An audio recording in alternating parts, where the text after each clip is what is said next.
Hello and good afternoon, everyone. Welcome to another episode of Nick Files. I'm your host, Nick Muley. Uh, I know I'm starting a little bit later than usual once again. That's because I was actually putting some things together for the next upcoming slideshow. Today, we're gonna be focusing on another very famous location that I'm really excited to talk about.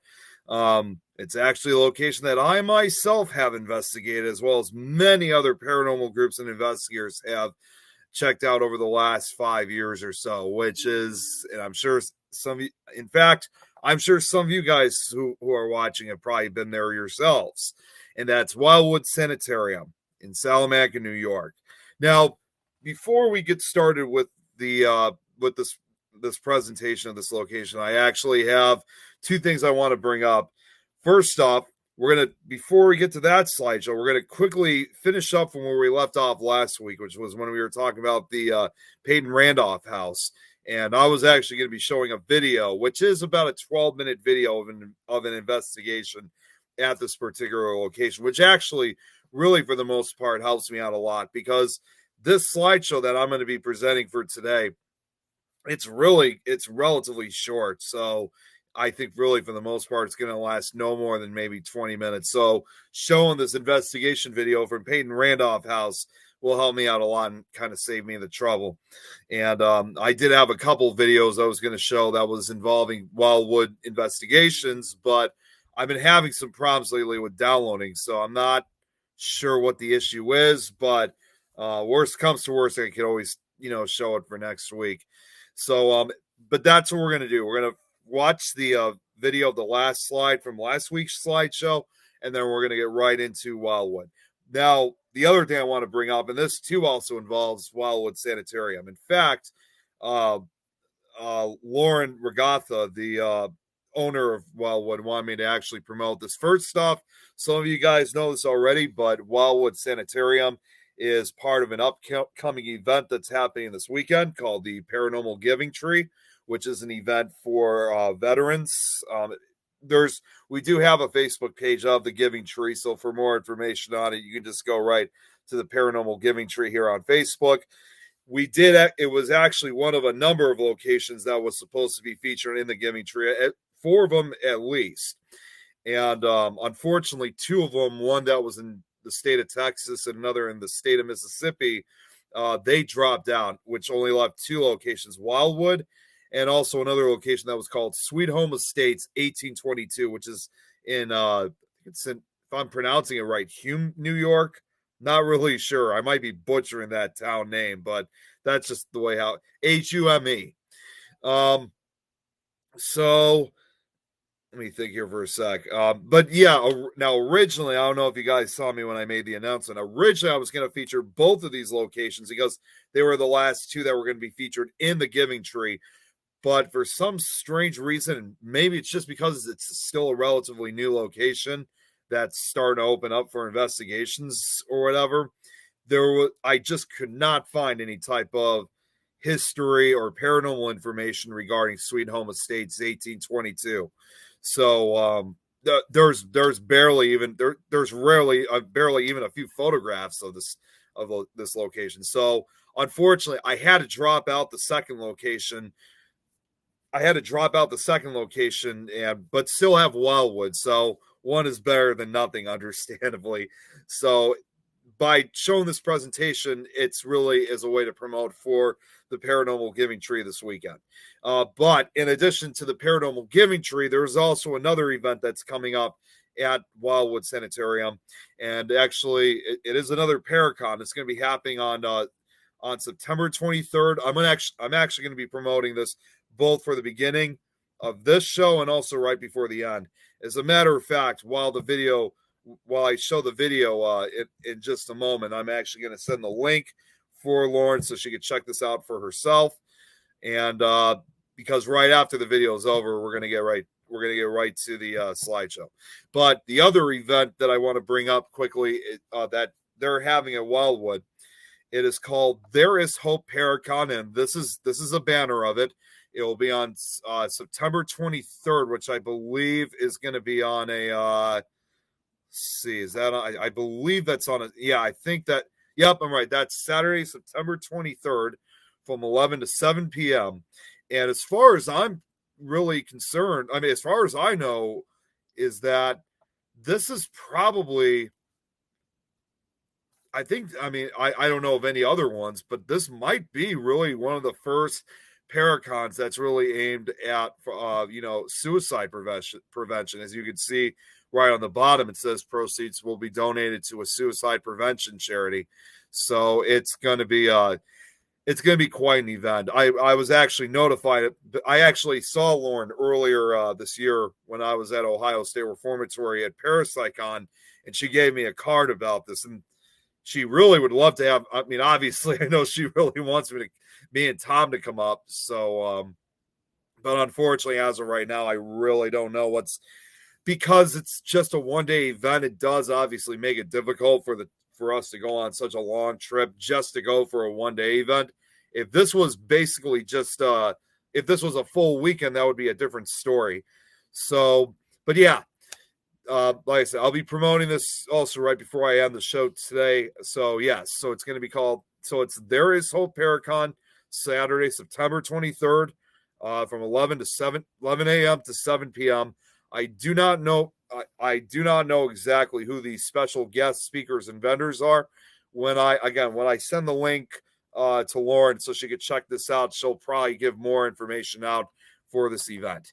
So just wanted to let you guys know it's gonna be a really fun event from what I've been told. Again, I can't really guarantee if me and Tom will be able to come out, but if by miracle, hopefully we can. But again, I just don't want to give the guarantees yet. Very quickly, I just want to get through all the comments because I've already seen the chats become quite active already. So let's give some quick shout outs here. What's up, Kelly from Aussie Land? Great to see you. Doing great, as a matter of fact. Well, sort of great.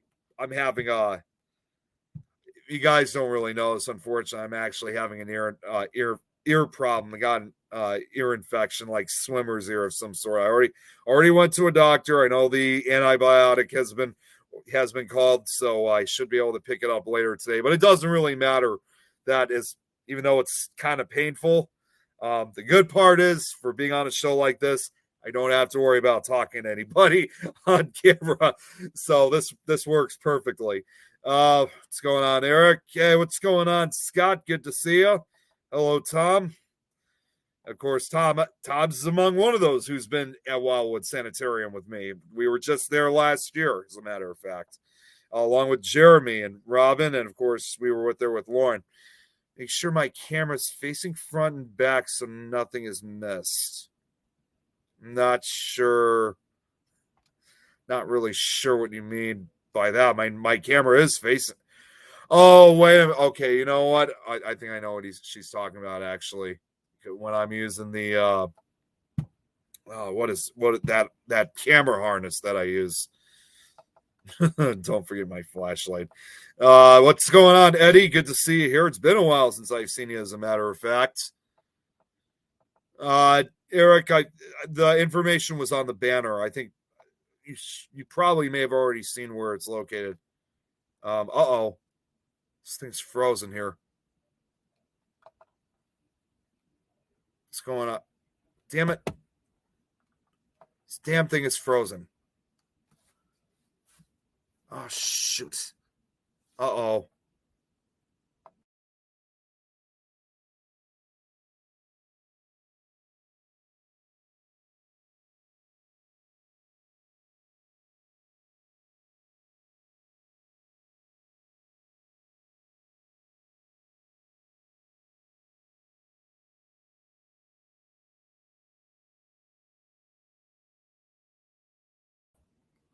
Okay, I don't know what the hell that was, but something for some reason the laptop went haywire and it just froze up. So I don't know what happened, but we're back to normal. Let me just go through the rest of these and then we'll get right down to business. Let's see. Do I know the name of the charity? I don't know. I don't really know as of right now. Like I said, as soon as I play the video and I get Lauren into the chat, again, she'll be able to give more of that info for everyone, for all you guys. Hey, what's going on, Kate? Great to see you. Oh, thank you so much, Kate. I really need those healing vibes because I'm telling you right now, this earache that I got is really painful. Hey, what's up, Kelly from the UK? Good to see you. Yeah, Wildwood is an awesome location. Well, my balance. Oh, I'm not sure what she means by balance. Normal, what's that? All right. Well, I think we're pretty much caught up. So, all right. So what we're gonna do, like, so we're gonna just do a, we're just gonna finish up we're just gonna finish up the last slide from Peyton Randolph House from balance from my ear. Yeah.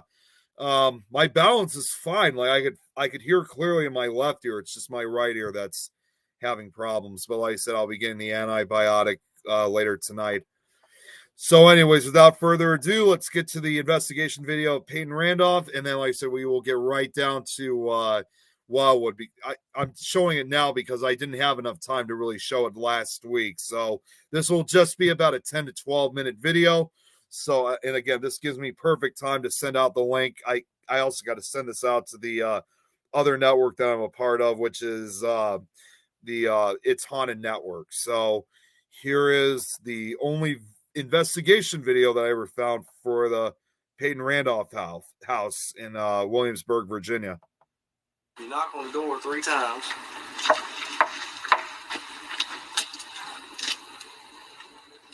And it's supposed to knock back. See, apparently there was a part 2 and I couldn't find a part 1 of this video.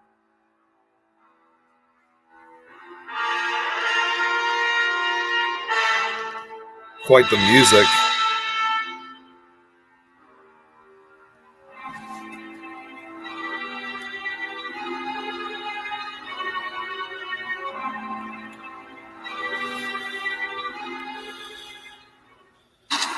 All right, we good.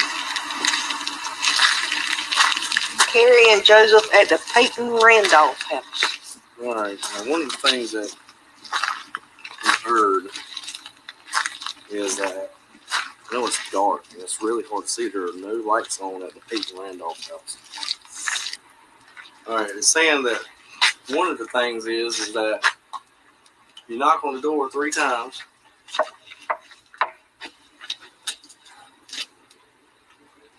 And it's supposed to knock back.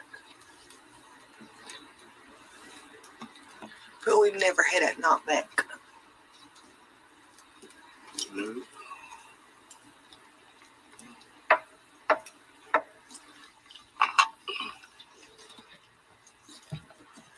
Yeah, Irene, great to see you here.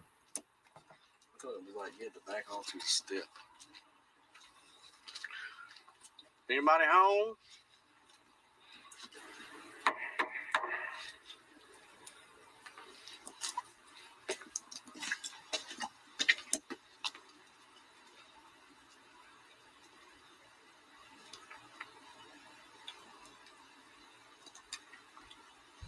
Is anybody here from the past? Or anybody here at all? My name is Joe, and this is Carrie. We'd like to speak to you. It's starting to rain, I know that.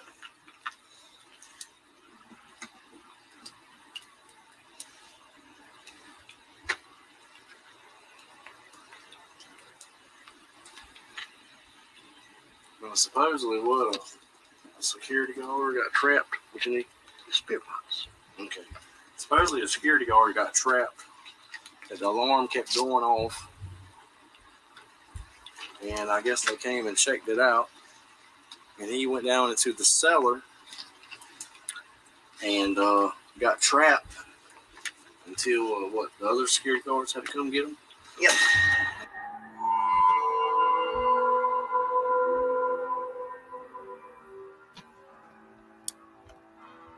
Thanks, Irene. I appreciate it.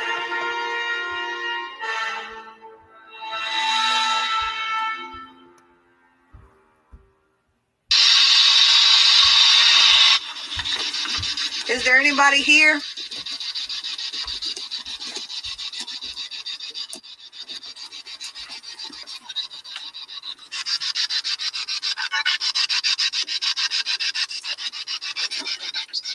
It is going off.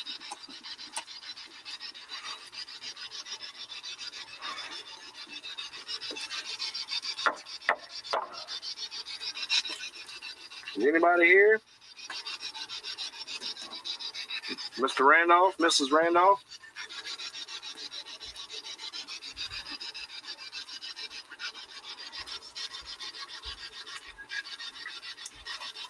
Somebody just said words, something, and then I didn't hear it.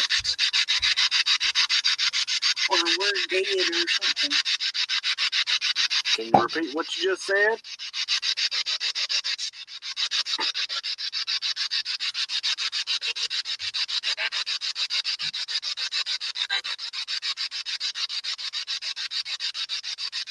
I'll tell you what we're going to do. We're going to sit here in the dark and see if we can't get anything like that without this light shining at the front door, okay? Okay. Because it is starting to rain.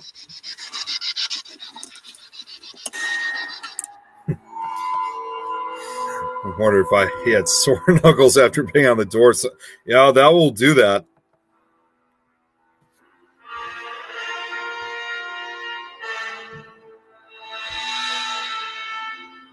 Yeah, I'm not really seeing much in the pictures. I mean, there is stuff in the, like, obviously you can see what's there, but I don't see anything unusual in them, but still definitely a very creepy looking place at night.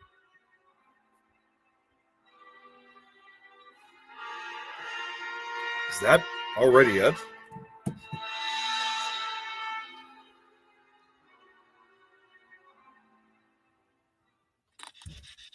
Oh, there's more to it. I was going to say this was supposed to be like a 10-minute video. Like, that's it? Is anybody home? What's up, Natalie? Hey, what's going on, Joe? Kelly, if you actually saw last week's episode on this place, I think you'd be surprised. In fact, if you've seen Lauren here I haven't seen Lauren here in the chat yet, but she actually investigated this place just a few weeks ago, and she says it's very haunted. It's extremely haunted. Beautiful house intact. Yeah, they've really kept it in great shape. It's over 300 years old.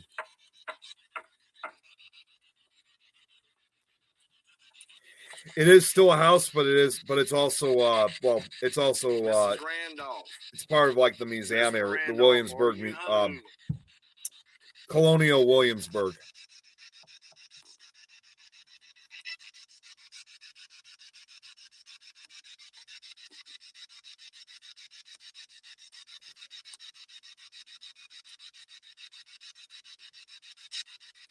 Are you still here with us?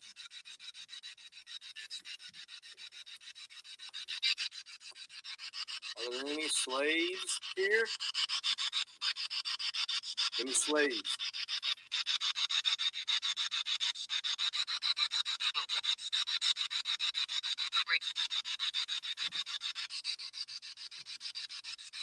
I'll tell you what, let's end that because it is kind of hard to hear. My fault that I forgot the doggone speaker for it. Hold on. No, we're gonna keep doing it. All right. I appreciate that, Kelly. Thank you. Here, come and touch this little green light right here for me, please. Or this little red light. You can talk to. Yes. Anybody have anything that they'd like to say? Are you still here with us right now? Lauren, oh my gosh, there she is. Now's a chance. So glad you're here. I'm showing the video from last week I wasn't able to show.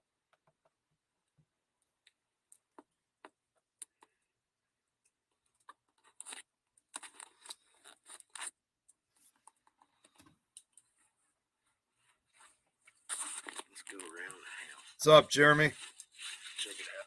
To the cellar. Let me try to knock on the door one more time, though. Picking up take 2. Recorder. You can pause that if you'd like.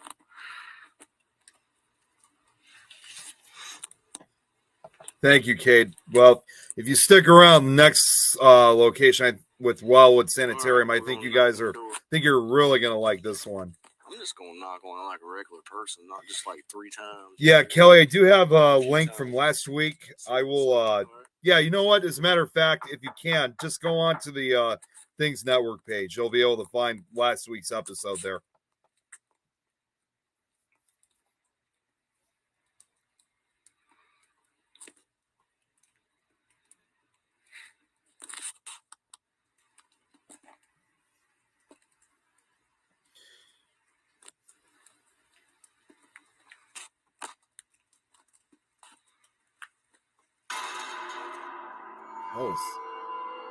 Oh, yeah. See, I was talking about this last week.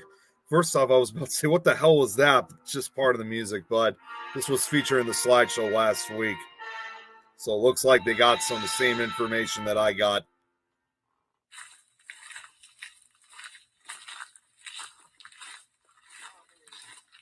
Yep.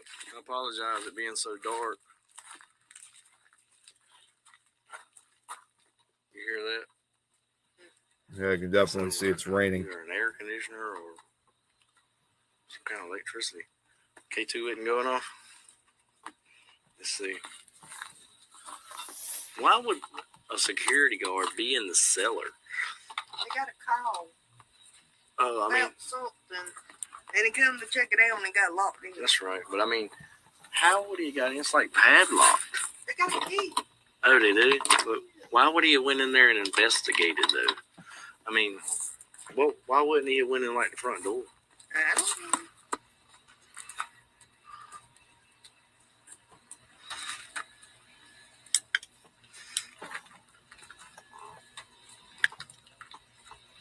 Is anybody with us?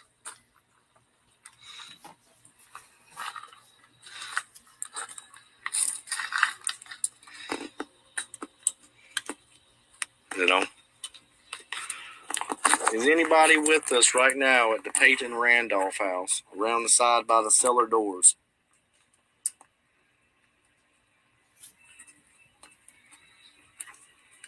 My name is Joe. I'm Carrie. We're just here curious. See if anybody's still around here. Is Mr. Randolph and Miss Randolph still here?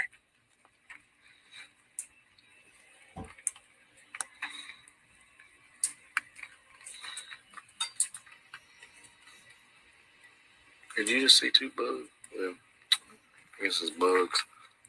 I can't believe there's so many bugs out there still. I mean, already. I mean, it's not like it's like killer ass hot, you know? Yeah.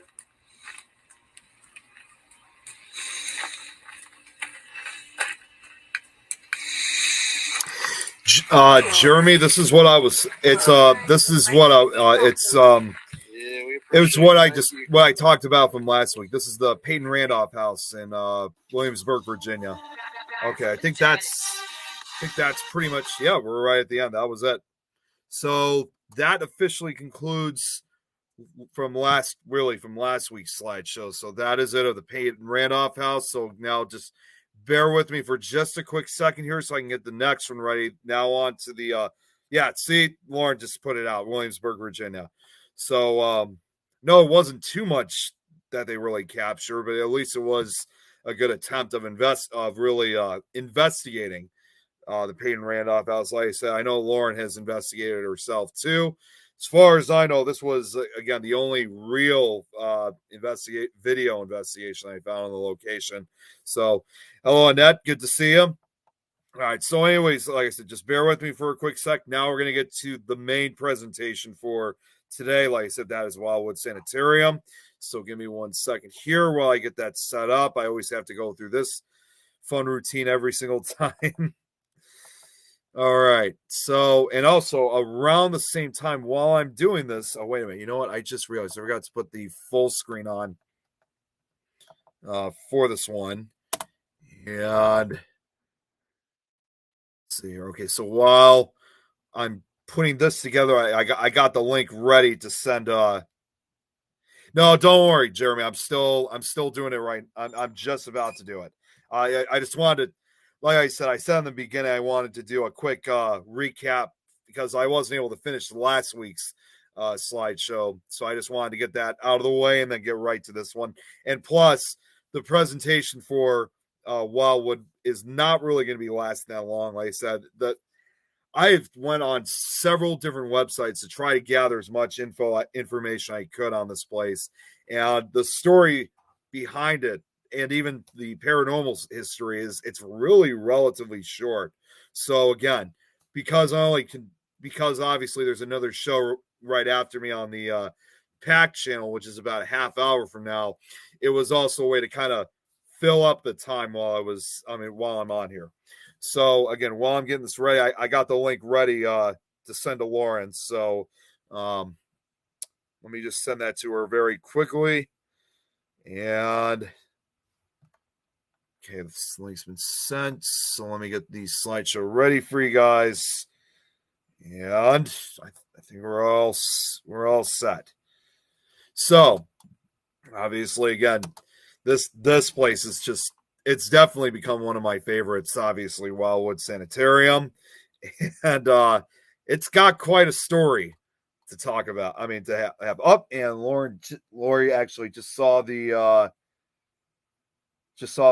message. So as usual, when I do these slideshows, unlike what I do when I do the videos, I'm unable to, unfortunately, I can't see comments when I'm doing this, unfortunately. So I will have to check back from time to time, kind of switch the screen while I go through this.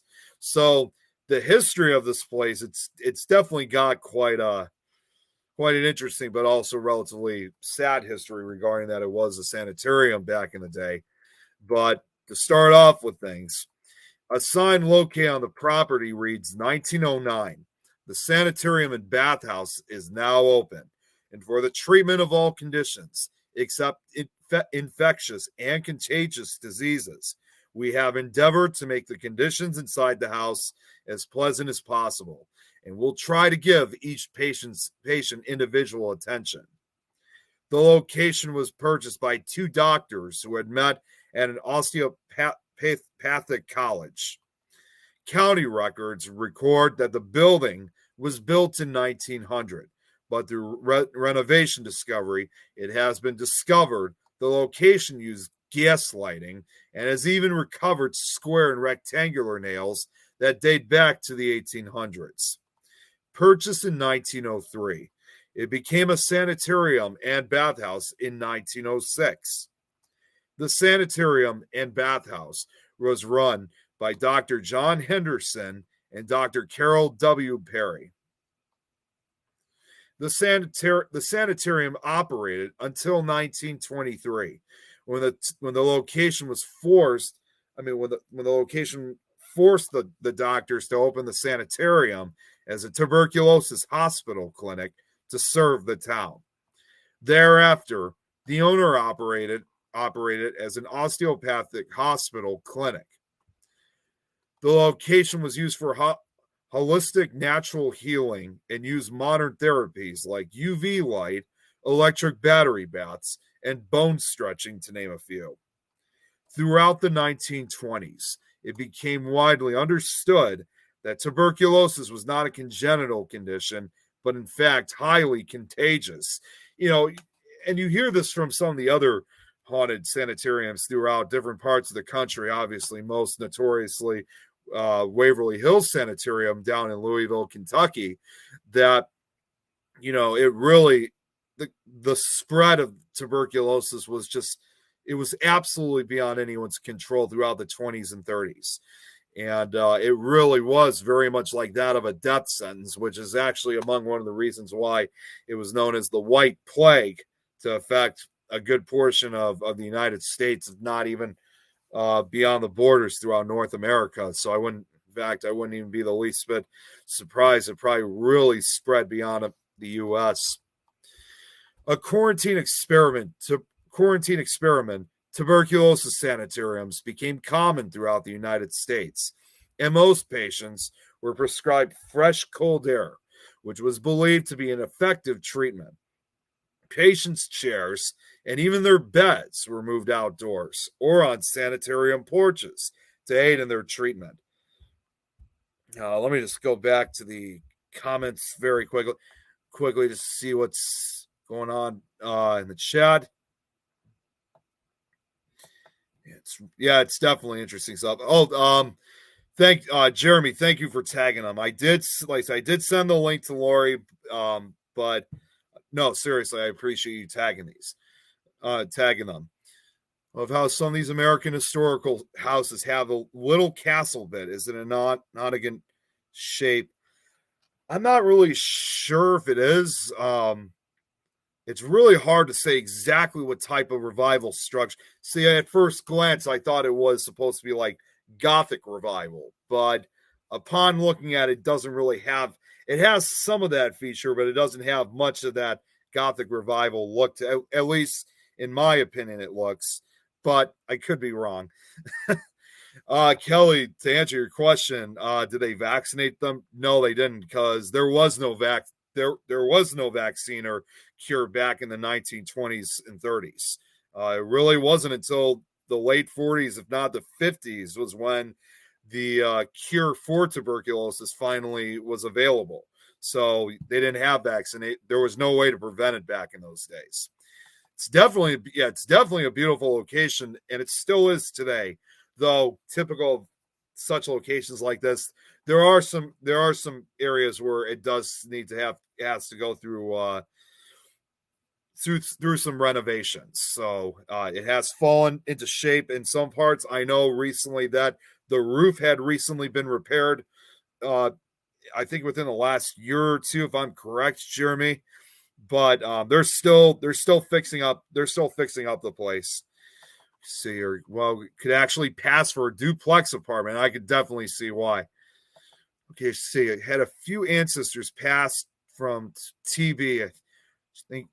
I think most of it. I should think most of us do, and it's very likely. I mean, that's no different than And when you think of such a disease, or if you want to consider the White Plague, for example, that a lot of us are probably descendants of people who have either, maybe not exactly all of us, but people who probably suffered, either the White Plague or the Spanish flu. I mean, it affected basically worldwide. Lori, speaking of which, who's here? Great to see you, Lori. Thanks for tuning in. I just started getting onto this for just a couple of minutes, so I appreciate you coming in. And so it was a year or so ago that they did roof repairs, but there is still more to go. So no, seriously, Laura, I really appreciate that you're here. So all right, let's get back to the slideshow. Let's get right back down to business. Now I'm caught up with everybody. So in its heyday, the Wildwood Sanitarium was advertised as the only osteopathic infirmary and the first and only osteopathic institution in the state of New York. Not a fashionable resort, but a place to heal. By the turn of the 20th century, 1 in 7 had passed away from the disease. And see, this is what I was talking about, Kelly. It wasn't until 1943 that an antibiotic drug was discovered. Dr. Henderson and Dr. Perry operated the sanitarium until their deaths, strangely enough, both in 1941. And Henderson's family continued to own the property until a few years later in 1946.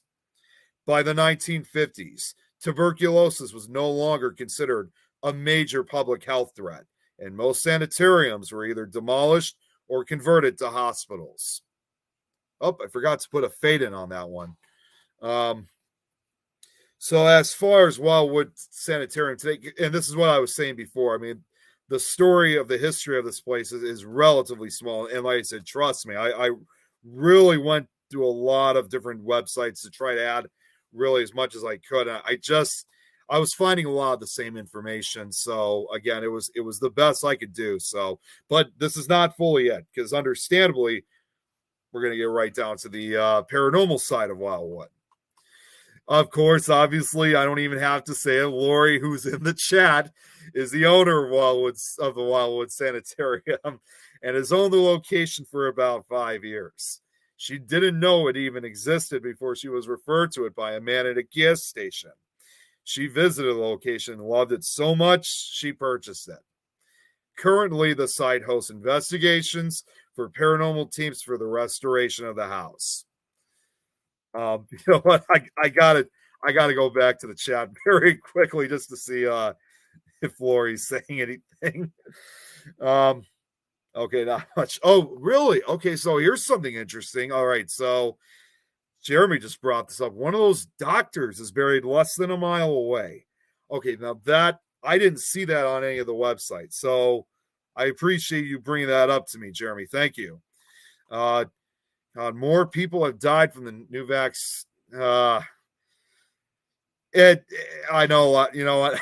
I don't really want to get into it right now. Well, I know it said, yeah, I know. I was, like I said, Laura, I know I get a lot of this information from a lot of the different websites, and I try to combine it to be kind of like my own. So, I mean, not officially stealing, just kind of rearranging some things. But now it's 6 years, not 5 years anymore.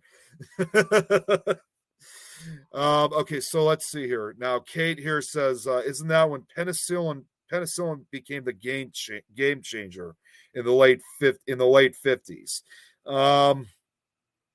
I'm not really sure if it was. It might have been. I think most likely it was. I'm not sure if it was in the late. I thought it was actually sometime around the early to mid 60s, but again, I could be. Yeah. See now. Kelly's saying that she's probably correct. If it was in the late 50s, then then you're probably absolutely right on it. So, okay, so let's get down to the paranormal side. And again, this is what I was able to find for the majority of the supposed ghost orb and shadow people stories surrounding the property. Over the years, visitors in Wagatha and her family have witnessed numerous unexplained activities, such as shadow figures on one of the stairways in the home. EVPs, electronic voice phenomena, balls roll across the floor, doors opening and closing, footsteps, and knocking, and basically all kinds of noises. There are many spirits said to haunt this old building. However, one of the most famous is simply known as Tommy. The owner of the building, Lori, I don't even need to read part of like the sentence since she's here. Lori believes that she has connected with the spirit. She calls Tommy on several occasions. And Lori, if you like, if you want to talk a little bit about that in the chat with everybody else, be more than feel free to share some of that info. Now, it is unclear, however, that if Tommy might have been a patient at the infirmary or was admitted to the facility during its time as a tuberculosis ward. Tommy's room is known for the appearances of shadow figures and strange voices. Now, in the next room, I tried looking for pictures of each individual room, but I wasn't really able to really find some good photos because a lot of the pictures of those rooms had people in them, and I usually like to prefer to find rooms that are fully empty. So unfortunately, I couldn't really find a lot of the pictures of inside just as an empty room. But in addition to Tommy's room, one of the other rooms at Wildwood is known as Linda's room. According to Lori, previous investigations have yielded interactions with the ghost of a middle-aged woman. Many believe it is the ghost of a patient named Linda, a woman who was widely believed to have perished tragically inside the building after suffering extreme burns to her legs from an overturned kerosene lamp. Linda's room is a place where investigators report a lot of activity. The mood alone is enough to inspire unease, as the chairs and tables are filled with dolls. And I definitely remember that room. Jeremy, I remember you had a kick in that room because of all those damn dolls. But at the same time, though, it's a very active room. So these dolls, of course, have these eerie, empty gazes, which gives one the feeling that someone is watching. Wildwood Sanitarium also originally was opened as Sunnyside Sanitarium by Dr. John Henderson and See, I should have just cut part of this down. And a partner, obviously, simply known as Dr. Perry. They sent out advertisements offering a reward of $15, which is more than $400 in modern day standards, to anyone who could help facilitate the admission of a patient to the ward.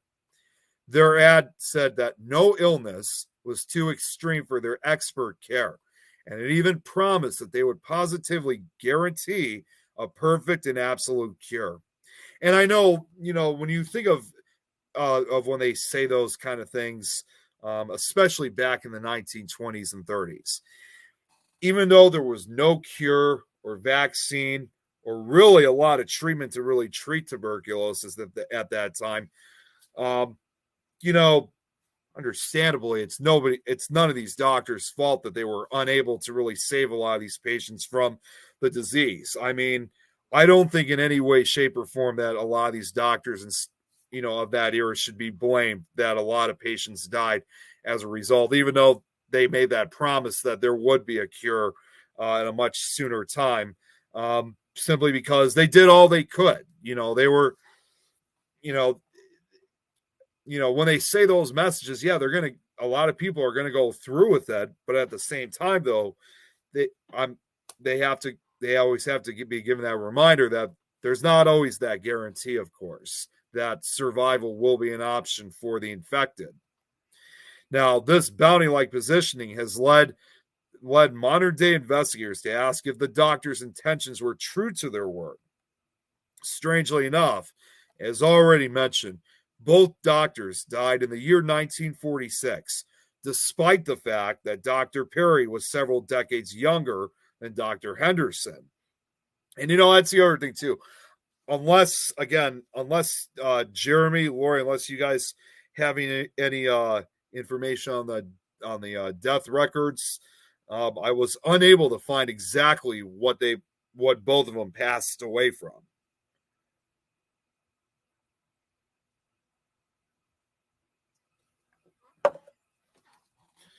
So, though neither of them worked at the sanitarium at that time, it is possible that they returned to the place where they had the power to hold other human lives captive from the world. Definitely sounds a little dark on that. Has a little bit of a dark side to it. Now, understandably, like many of these type of sanitariums back in the day, this building was a host to many deaths. But Lori tells the story, and correct me if I'm wrong, of one death in particular, which has allegedly caused a phenomenon that is the source of much curiosity in the paranormal community. According to the owner of the according to Lori, one of the patients may have hanged themselves near a window on the second floor. Strangely enough, this same location also attracts swarms of flies, which definitely has kind of like an Amityville feel to it. Again, if I'm correct, Lori has tried to eradicate the insects, but said that they seem attracted to the spot for reasons she can't understand. So it's definitely something you don't really hear very often in a lot of these locations.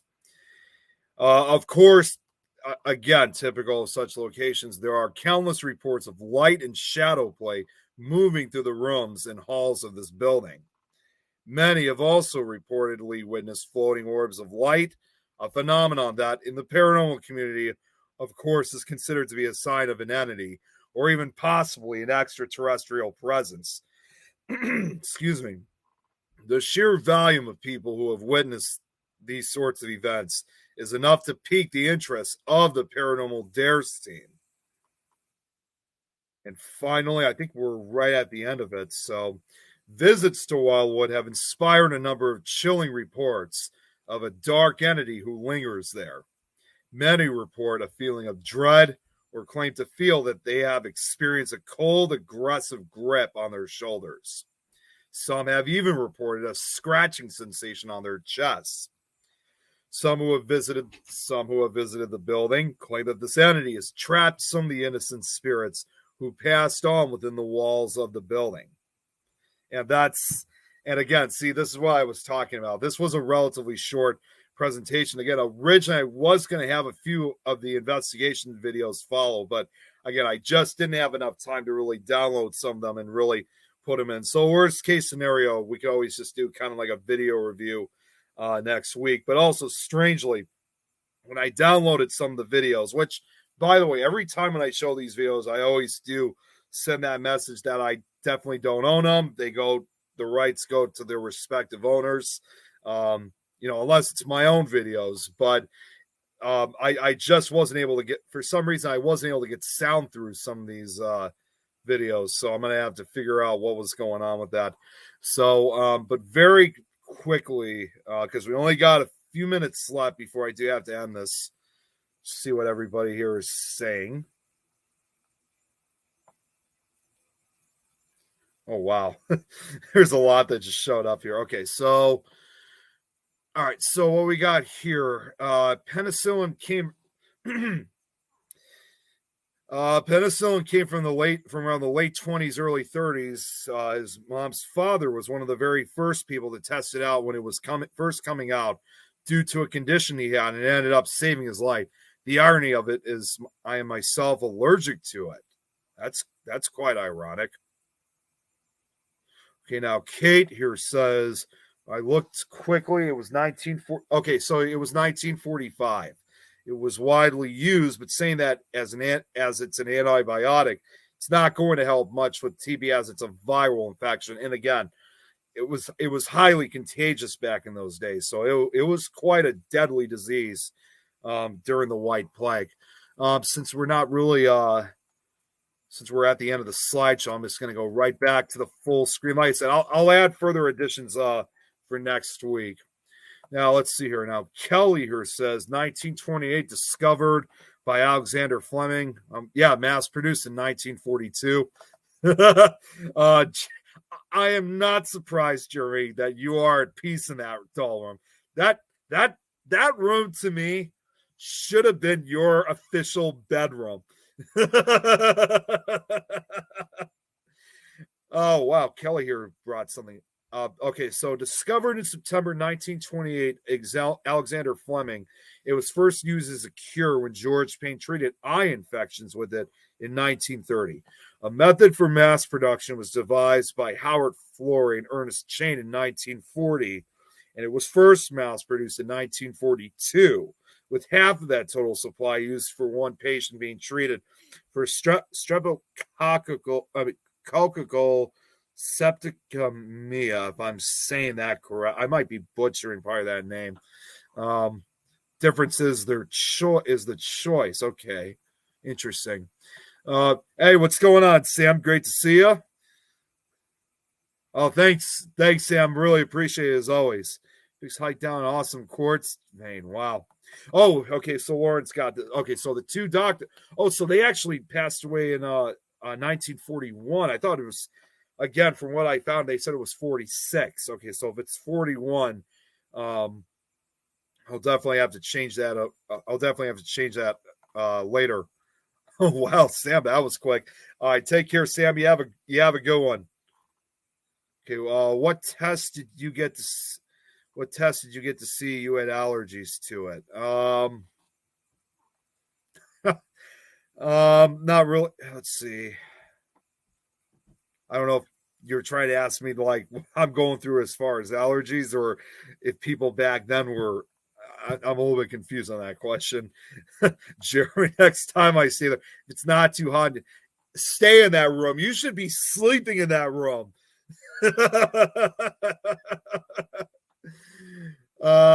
Okay, so we only just got about 7 minutes. Oh, penicillin, the other guy, not you. Okay. All right. Oh, you mean Jeremy? Okay. Sorry, I sometimes have trouble following with all these, questions that sometimes go through. I'm not really sure if they're directed towards me or if it's for somebody else. So, but anyways, yeah, okay. So we only just got a couple minutes left before I have to get off here. So we'll just spend the last 5 minutes or so just talk about what's coming up. Just kind of doing a recap of what I was talking about earlier this morning. It's been a long day for me today. Earlier on the show, that's what I mean. So I did make the announcement right at the beginning, but like I said, I made the promise that I was going to make the announcement once again. Lori, hopefully you're still here. Oh, what's up, Darren? Good to see you. Lori, hopefully you're still here to hear this, because like I said, I did this in the beginning, but I wanted to make sure that you were around at least for the end of this. So what we got coming up is, and Wildwood is obviously involved with both of them. As already said earlier, we got the Paranormal Giving Tree coming up, which Wildwood is participating with, along with Sweet Home Estates 1822. We did have two other locations that were supposed to be part of. Okay, great. Awesome, Lori. I appreciate it. We did have two other locations that were supposed to be part of the Giving Tree, which one was located down in Texas. Oh, wait a minute. I thought it was this past Saturday. I thought it was this weekend. Okay, I don't. I've been all over the place, Jeremy. Okay, I seriously thought it was this Saturday. Okay, so it already passed. Well, either way, at least I was able to show it in some way, shape, or form. So there's not really very much need to really talk about that then if the Paranormal Giving Tree has passed. But what I can bring up though quickly is the other event that Lori had. She actually sent me a banner of this. I actually saw, and like I said, I actually saw her. That's what happens when I fill my plate. That plate is finally emptying, filling out, Jeremy. I'm not really being as busy as I was before. But anyways, I saw Lori at the Ohio State Reformatory during Parasite-Con along Tom back in May, and she had told me about this event, and I thought it would be wise to promote for it. Once again, for those that weren't on earlier today, there is a special Paracon that's coming up this upcoming in September. I'm going to put the banner up right now, which is known as the There Is Hope Paracon. It's just a one-day event. Obviously, as you can see, it's on Saturday, September 23rd from 11 a.m. to 7 p.m. And Lori, if you want to give some of the details again for everyone here in the chat, feel free to, because like I said, I don't know exactly who the special guest speakers and vendors are, other than where I know it's going to be located. And this will be, like I said before, this is probably one of the first Paracons that I know of that really focuses on suicide prevention. I mean, you can obviously see it says proceeds obviously will be donated to a suicide prevention charity. So it's going to be a lot of fun, but it's also going to be an event that's quite important. So if you live throughout the state of New York, or if you decide to have some time of wanting to spare some time of wanting to come out, I think Lori and everybody else there would really appreciate it. Like I said, I can't guarantee if I'll be able to come out myself.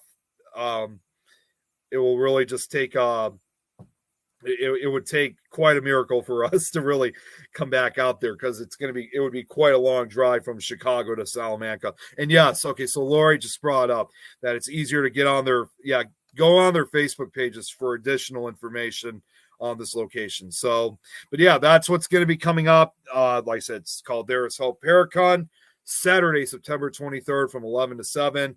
And it looks like it's going to be a really great event. Like I said, Lori, I am trying absolutely everything in my power of wanting to try to come out. But again, I unfortunately can't really make any guarantees, but I'm still trying though. So only time will tell if I'll be able to get there. So, but with that being said, because I only got another minute left, I know, again, this show is a little bit relatively shorter than the others, but as usual, I definitely want to thank everybody for tuning in. As always, like I always say at the end, I don't not only just do this for myself, but I also do this for a lot of you guys. And I really, really can't thank you guys enough for a lot of you guys taking the time to tune in. They had quite another good audience today. I mean, it was just like last week, and definitely would love to see more of that over the next couple of shows. I do want to actually make one final announcement in the next 40 seconds. And Jeremy, you talk about that, when I fill my plate too much, like I said, that is finally emptying out because for the last couple of days, if not last couple of weeks, I've been working on so many of these slideshows because I've been getting so many requests from everybody.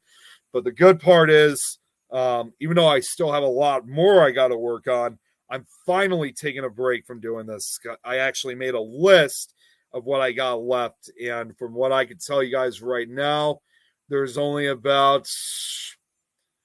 only about 6 slideshows I got to put together. And that's pretty much it. So I will be taking a break from doing this because I really need it. Plus, I got to get back to working on my audiobook stories, which I've had to push back as a result of all these projects. So, which is something I really need to get to work on, which working on a project like that is nowhere going to take as long as this has been for the last couple months. But no need to worry. In spite that I'm taking a break from working on these, I do have enough slides. I mean, seriously, I got a whole bunch of them. It's quite enough to last for probably a good majority of the year, or possibly even to partially next year. So I'm pretty much covered and not have to really worry about as much as I did a few months back. So I don't always have to make these at the very last minute. Of course, obviously, you're still going to see some of those errors, but it's nothing major as it was compared to some of the previous slideshows. And Lori, you're absolutely very welcome. I'm glad you enjoyed my presentation on this. And yeah, there's not really much else I could really say. Let's see. Oh, and Tom makes a good point here. If we have the chance of going back. So Lori, for you, Tom had told me saying that if we go back, we need to make a hotel reservation coming home. Unfortunately, yes, it is. It's getting from Chicago to Salamanca. It's about a good 10-hour drive for us. So it's quite the ride. Of course, we're always hoping that we could try to get a few other people to go, because when you're the only one driving on the road for 10 hours straight, that can be quite exhausting. So even though it's 10 hours, I still haven't given up. And I know for a fact we will be back eventually. Maybe not at the There's Hope Paracon unless something changes, but I know we'll be back one way or another. So it is a nice drive though, because you do get to drive through the farmland, countryside, the mountains of corner part of Pennsylvania and southwestern New York. It's quite a picturesque drive. But yeah, for you, Jeremy, it's about half of that. It's only 6 hours for you. So I've been going there to Indiana. And yeah, we are not going to make that mistake of driving at night. I don't really have time to say this, but let's just say when we got back home, by the time we got back home from driving all the way from Salamanca, it was, we spent the entire night driving, and we didn't get back home till a little bit after 5 o'clock in the morning. And that is something we are not going through again.